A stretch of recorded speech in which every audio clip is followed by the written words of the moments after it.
Assalamualaikum warahmatullahi wabarakatuh.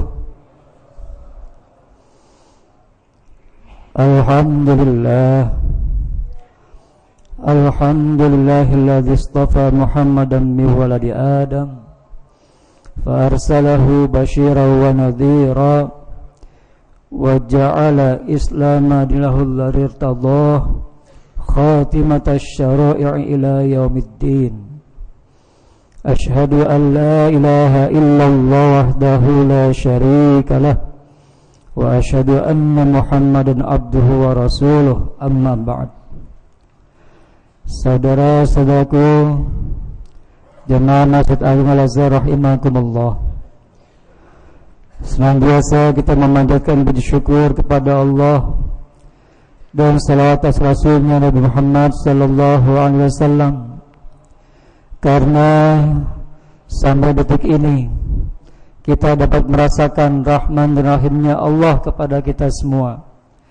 Kita merasakan keberkahan yang Allah berikan kepada kita sekalian, sehingga dengan kenikmatan yang begitu banyak tidak terasa bahwa kita saat ini berada di akhir penghujung bulan suci Ramadan. Tentunya kita berharap agar ibadah qiyamul lail kita, ibadah saum, ibadah tilawatul Quran, ibadah infak dan sedekah, serta ibadah-ibadah yang lain diterima oleh Allah Subhanahu wa taala. Dan tentunya yang lebih penting adalah asar, risal, hasil daripada Allah training kita, Allah tarbiyah kita di dalam bulan Ramadan ini harus betul-betul terasa oleh kita semua. InsyaAllah secara performance, penampilan wajah-wajah bapak-bapak, ibu-ibu, saudara sekalian, ini nampaknya berbeda ketika sebelum memasuki Ramadan dengan memasuki Ramadan, apalagi di akhir penghujung seperti ini.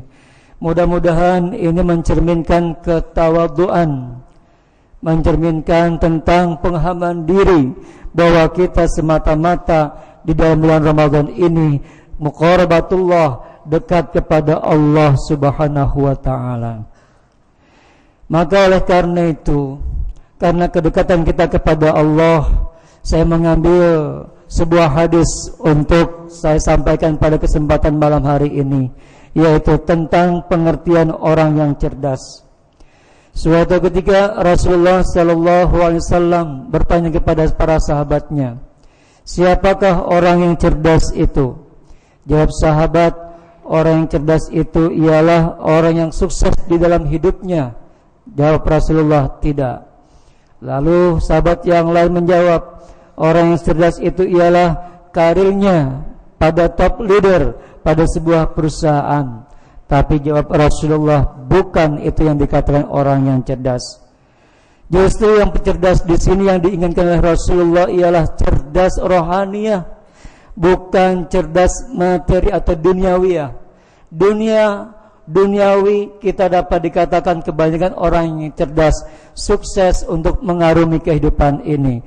Tapi yang dikehendaki Rasulullah bukan itu kecerdasan tersebut. Kecerdasan yang Rasulullah sallallahu alaihi wasallam inginkan ialah, bahasa Arabnya adalah al-kayyis.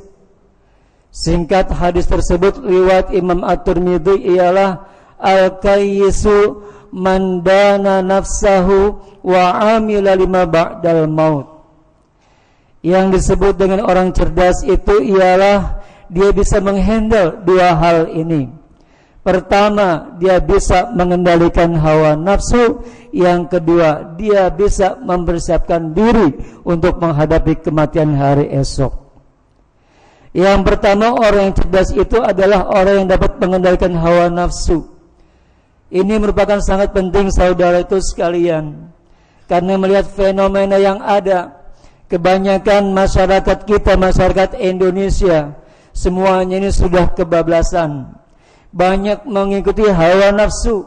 Di antara mereka dapat dikatakan pada tahun lalu mereka puasa, tapi setelah bulan puasa nafsunya itu yang negatif ini ternyata muncul kembali, tidak bisa dia kendalikan.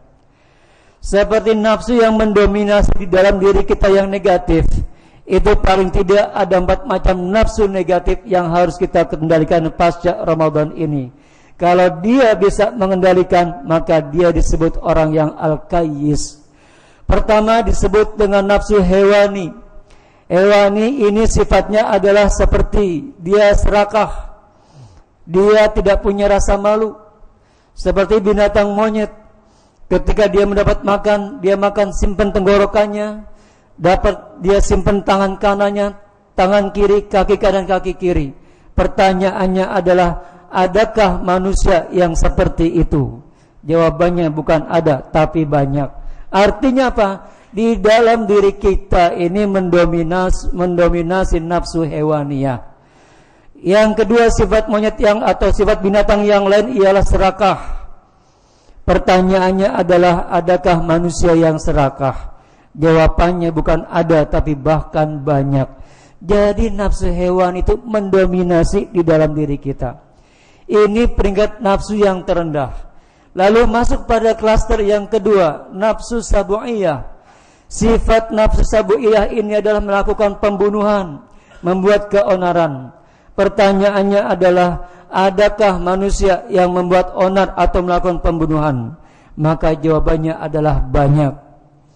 Dulu di zaman jahiliyah, yang membunuh anaknya adalah seorang ayah, ketika yang lahir itu adalah anak perempuan. Tapi sekarang yang membunuh anak bukan hanya ayah, termasuk ibu, bahkan anak pun membunuh kedua orang tuanya. Fenomena ini sudah umum berada di lingkungan masyarakat kita. Kemudian nafsu yang ketiga, lebih bahaya lagi daripada nafsu yang kedua, yaitu nafsu syaitaniyah. Ini pun mendominasi di dalam diri kita. Sifat daripada setan itu ialah menyesatkan. Dia tidak mau menerima kebenaran. Manakala ada orang yang ingin berbuat baik, berusaha dia cegah, berusaha perbuatan baik itu untuk tidak dilaksanakan. Ini pun mendominasi di dalam diri manusia, termasuk kita semua. Kemudian pada peringkat yang keempat, nafsu ini lebih bahaya lagi daripada nafsu yang pertama, yaitu nafsu hewaniyah, nafsu sabu'iyah, nafsu syaitaniyah, dan yang keempat ini lebih bahaya lagi, yang disebut dengan nafsu rabbaniyah. Rabbaniyah ini artinya adalah sifat-sifat ketuhanan, yang semestinya itu merupakan hak prerogatif Allah Subhanahu wa ta'ala. Tapi ternyata hal ini diklaim oleh manusia. Seperti yang berhak sombong atau takabur itu adalah hanya Allah Subhanahu wa ta'ala. Pertanyaannya, adakah manusia yang sombong? Jawabannya pasti banyak. Dalam sejarah orang yang sombong itu sudah Allah binasakan. Dan memang Allah enggak suka kepada orang yang sombong. Allah menyatakan, innallaha la yuhibbul mutakabbirin. Manakala ada orang yang sombong, pasti akan dibinasakan oleh Allah Subhanahu wa ta'ala. Seperti Qarun, dia sombong dengan hartanya, tidak mau menafkahkan sebagian hartanya. 2,5% diminta untuk dikeluarkan, ternyata dia tidak mau, maka dibinasakan oleh Allah. Qarunnya termasuk harta bendanya. Kemudian Fir'aun, dia sombong dengan kekuasaannya, sehingga dengan kesombongan tersebut dia mengatakan bahwa ana rabbukumul a'la, saya ada Tuhanmu. Dengan kesombongan itu pun akhirnya dibinasakan oleh Allah Subhanahu wa ta'ala. Begitu juga yang profesinya sebagai insinyur, katakanlah juga sebagai ustaz ataupun guru ataupun cendekiawan, kalau ternyata mereka itu semuanya sombong, akan dibinasakan oleh Allah Subhanahu wa ta'ala. Ada insinyur yang dibinasakan oleh Allah seperti Haman. Ada cendekiawan ulama yang sombong juga dibinasakan oleh Allah, namanya Bal'am bin Bawra. Artinya keempat nafsu ini negatif, mendominasi di dalam diri manusia, dan ini harus bisa kita kendalikan ketika kita berada di luar bulan Ramadan. Kalau kita bisa mengendalikan nafsu yang negatif, lalu kita arahkan kepada nafsu yang positif, maka orang tersebut dapat dikatakan orang yang al-qayyis, orang yang cerdas. Orang yang cerdas inilah orang yang diharapkan oleh Allah dan Rasul-Nya. Sekali lagi, melihat fenomena yang ada, justru kerusakan di negara kita ini sudah semakin merajalela. Setiap tahun mereka ini berpuasa, Tapi ternyata betul apa yang dikatakan Rasulullah. Dia puasa hanya memperoleh lapar dan hausnya saja. Dia tidak memperoleh daripada hikmah daripada ibadah puasa. Kita berharap dengan kesempatan diberikan oleh Allah kita tahun ini untuk bertemu bulan Ramadan, maka kita harus al-qayyis, harus cerdas. Setelah Ramadan ini kita harus bisa mengendalikan hawa nafsu. Karena inilah misi Allah. Allah pertemukan kita Ramadan tahun ini. Kemudian yang kedua yang disebut dengan orang al-qayyis itu ialah wa amila ba'dal maut, mempersiapkan diri untuk kehidupan setelah kematian. Ini pun ketika orang mendengar kematian ternyata alergi. Padahal kita harus mengetahui setelah kematian itu merupakan kehidupan kita yang panjang, kehidupan kita yang selama-lamanya.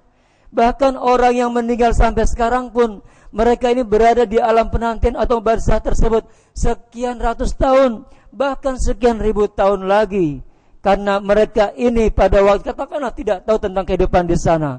Maka oleh karena itu kita pertemukan Ramadan tahun ini, kita harus cerdas bagaimana untuk mempersiapkan kehidupan setelah kita mengalami kematian. Kehidupan di sana adalah kehidupan yang panjang. Kehidupan di sana merupakan yang harus kita bekali. Yang bekalnya ini adalah kita lakukan selama hidup di dunia ini. Sehingga nanti saudaraku sekalian, ketika kita nanti dipanggil oleh Allah Subhanahu wa taala, ketika sampai di yaumil mahsyar nanti kita tidak menyesal. Karena ini sudah disampaikan pada kesempatan malam hari ini bahwa kita semua sudah berada di akhir bulan Ramadan, maka kita harus al-qayyis, harus cerdas untuk menghadapi kehidupan ini. Bukan saja al-qayyis urusan dunia, kita pun harus al-qayyis terhadap urusan akhirat ataupun rohaniah. Mudah-mudahan dengan tausiah singkat kita kali ini, Allah Subhanahu wa taala menjadikan kita cerdas rohaniah, cerdas batin kita, sehingga dengan berdoa kepada Allah, dengan kita berikhtiar, semoga ibadah puasa, kualitas keimanan ketakwaan kita tahun ini lebih baik daripada tahun-tahun sebelumnya. Karena betapa nikmatnya keberkahan yang Allah berikan kita pada tahun ini dipertemukan bulan Ramadan, maka kita berharap, kita berdoa kepada Allah Subhanahu wa taala, semoga Allah izinkan bertemu Ramadan pada tahun yang akan datang. Walafu minkum, wassalamualaikum warahmatullahi wabarakatuh.